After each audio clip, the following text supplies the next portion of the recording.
વાગરા તાલુકાના કડોદરા ગામ નજીક આવેલી સુપરફોર્મ કંપની અગાઉની UPL 12 દ્વારા છોડવામાં આવતા કેમિકલ યુક્ત પ્રદૂષિત પાણીને કારણે ખેતીલાયક જમીન બંજર બની રહી હોવાના ગંભીર આક્ષેપો સાથે આજે ખેડૂતોએ કંપનીના મુખ્ય ગેટ પર હલ્લાબોલ કરી ધરણા યોજ્યા હતા। ખેડૂતોનો આરોપ છે કે કંપનીના ઉદ્યોગજન્ય પાણીને કારણે ખેતરોમાં ઊભો પાક બળીને ખાક થઈ રહ્યો છે, જેનાથી તેમની રોજીરોટી છીનવાઈ રહી છે। પીડિત ખેડૂતો રાયજીભાઈ ધીરમભાઈ પરમારે મીડિયા સમક્ષ વ્યથા ઠાલવતા જણાવ્યું હતું કે તેઓ છેલ્લા 4-5 વર્ષથી ન્યાય માટે મામલતદારથી લઈને જિલ્લા વહીવટીતંત્ર, CMO અને PMO સુધી લેખિત રજૂઆતો કરી રહ્યા છે। જિલ્લા ફરિયાદ નિવારણ સમિતિમાં પણ આ મુદ્દો ગુંજ્યો હોવા છતાં પણ આજ દિન સુધી તંત્ર દ્વારા કોઈ નક્કર કાર્યવાહી કરવામાં આવતી નથી। વહીવટીતંત્રની આ નિર્ભરતા સામે અંતે કંટાળીને આજે ખેડૂતો પોતાના પરિવાર સાથે કંપનીના દ્વારે ન્યાયની માંગ સાથે બેસી ગયા હતા। આ પ્રદૂષણ મામલે અગાઉ ગુજરાત પ્રદૂષણ નિયંત્રણ બોર્ડ એટલે કે GPCB દ્વારા કંપનીને નોટિસ અને સૂચનાઓ આપવામાં આવી હતી, છતાં પણ કંપની દ્વારા નિયમોનું સરેઆમ ઉલ્લંઘન કરવામાં આવી રહ્યું છે। ખેડૂતોનો આક્ષેપ કર્યા છે કે કૃત્ય પર્યાવરણ સુરક્ષા અધિનિયમ અને NGTના નિર્દેશોની ખુલ્લેઆમ સ્થાનિક ગ્રામજનોના સમર્થન સાથે ખેડૂતોએ ચીમકી ઉચ્ચારી છે કે જો તાત્કાલિક અસરથી નુકસાનીનું વળતર નહીં અપાય અને જવાબદારો સામે કડક પગલાં નહીં લેવાય તો આગામી સમયમાં ગાંધીજી ઇન્ડિયા માર્ગે ઉગ્ર આંદોલન કરવામાં આવશે।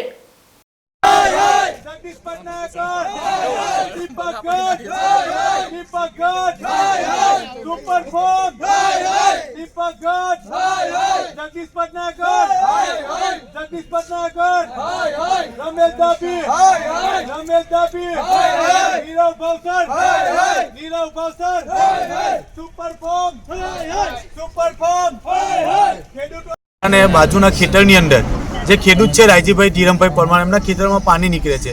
કંપની મેનેજમેન્ટને 3 દિવસથી બતાવવા છતાં તેમનું સોલ્યુશન નથી આવતું, બરાબર છે। છેલ્લા 5 વર્ષથી આ લોકો એ કંપનીની અંદર જે પાણી છે એ એમના ખેતરમાં નીકળે છે અને એમનો પાક નિષ્ફળ જાય છે। તેમણે લેખિત ફરિયાદ મામલતદારથી લઈને CMO PMO લગીન કરેલી છે। કલેક્ટર સાહેબશ્રી રૂબરૂ સુનાવણી થયેલી છે, ત્યારે પણ આ કંપનીએ એમ કીધું કે અમારું પાણી નથી ને ખેડૂતને બોલાવ્યા વિના સેમ્પલ લઈને GPCBને બતાવી દીધું કે આવું પાણી અમારું કંઈ છે નહીં।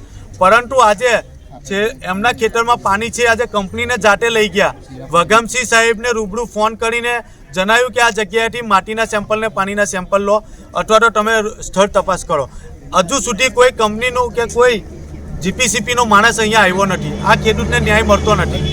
કંપની એવું કહે છે કે અમારું પાણી નથી, પણ કંપનીની અંદર જે ETPની લાઈન છે, જે ડ્રેનેજ છે, એ ફાટી જવાના કારણે તેમને GCBથી અંદર મરામત કામ કરાવે છે, સુપર શક્કર બોલાવી અંદરનું પાણી ખેંચાવે છે અને કંપની ખેડૂતને એવું કહે છે કે અમારું પાણી નથી। તો પાણી આવ્યું ક્યાંથી? એટલે આ ખેડૂતની માંગ એવી છે કે સતત 5 વર્ષથી જે એમને લેખિત ફરિયાદો છે એમનું વળતર મળવું જોઈએ। અન્ય ખેડૂતોને પણ છે, એટલે એમને પણ ગામના જે ખેડૂતોને કંપની દ્વારા નુકસાન થયેલ છે, જ્યારથી તેને વોલ બાઉન્ડ્રી બની ત્યારથી પાણીનું નુકસાન કરેલું છે, સરકારી કાંસનું પુરાણ કરેલું છે। રૂબરૂ મામલતદાર સાહેબશ્રીને બોલાવીને જે તે કાંસની અંદર દબાણો કરેલા હતા તે દબાણો દૂર કરાવેલા છે, કાંસનું ઊંડાણ ખોદાણ કરાવેલું છે, તેમ છતાંય હજુ સુધી કંપનીએ તેનું પાણી કાઢવાનું બંધ કરેલું નથી। એટલે અમારી માંગ આજે એવી છે કે કંપની મેનેજમેન્ટ, ટોપ મેનેજમેન્ટ, એમનું જે HOD છે પુણે, ત્યાં સુધી આ પ્રશ્ન પહોંચાયેલો છે, હજુ સુધી કોઈ નિરાકરણ આવતું નહીં। એટલે અમારી માંગ છે કે અમને જે ખેડૂતોને નુકસાની થયેલી છે એનું વળતર આપવામાં આવે। આજ રોજ કડોદરા ગામમાં સુપરફોર્મ, જે પહેલાં UPL 12 કંપની હતી ત્યારે નામ બદલીને સુપરફોર્મ થયેલું છે, એ કંપની આજે અમે ગામના ખેડૂતને છેલ્લા 5 વર્ષથી પોતાનો પાક નિષ્ફળ જાય છે એના માટે અમે લડીએ છીએ। વારંવાર રજૂઆત કરી, વારંવાર ધરણા કર્યા, વારંવાર મિટિંગો કરી, છતાં પણ ઉપર સુધી રજૂઆત કરવા છતાં તમારું નિરાકરણ થઈ જશે એવું વારંવાર અમને સાંત્વના આપીને એક સંબંધોનો દુરુપયોગ કરીને આ કંપનીએ એક ખેડૂત સાથે છેતરપિંડી કરી છે। ઘણીવાર કહે છે કે અમારા કંપનીનું પાણી જ નથી નીકળતું, પણ આજે અમે વાસ્તવમાં પોતે જે સ્થળ ઉપર જોયું તો ખરેખર એ કંપનીનું પાણી બહાર નીકળેલું છે અને છેલ્લા 3 દિવસથી આ લોકો પાણી બહાર કાઢે છે અને એનું પાણી ખેંચવાનો પ્રયત્ન કરે છે, પણ છેલ્લા 5 વર્ષથી આ ખેડૂતનો બિલકુલ પાક નિષ્ફળ જાય છે। ખેતી કરવા માટે એ ખેતર તૈયાર જ નથી થતું, કારણ કે પાણીનો સતત નિકાલ કરે છે।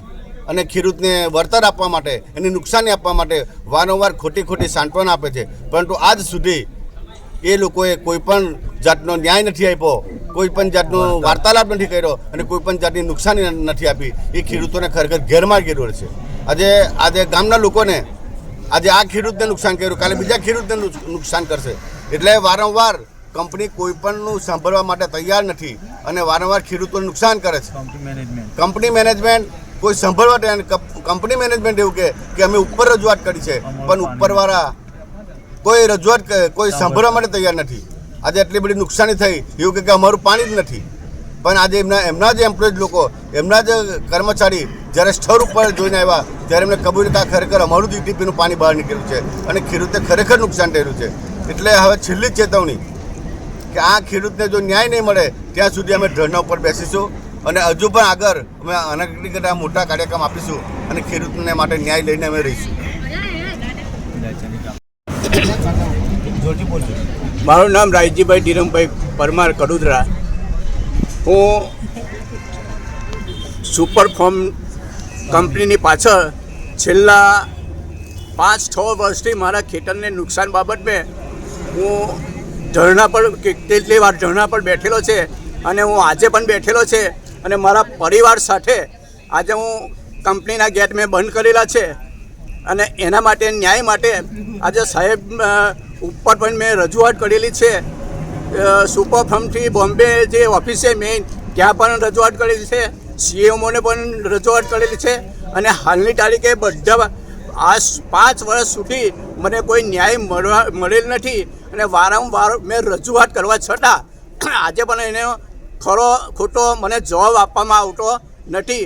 અને આજની તારીખે આજે તારીખ 19/12ના રોજ આજે પણ મારા ખેતરમાં ચોમાસું નથી છતાં કંપનીએ એની દિવાલમાંથી પાણીનો નિકાલ કરેલો છે અને મારા ખેતરમાં પાણી હાલમાં પણ છે.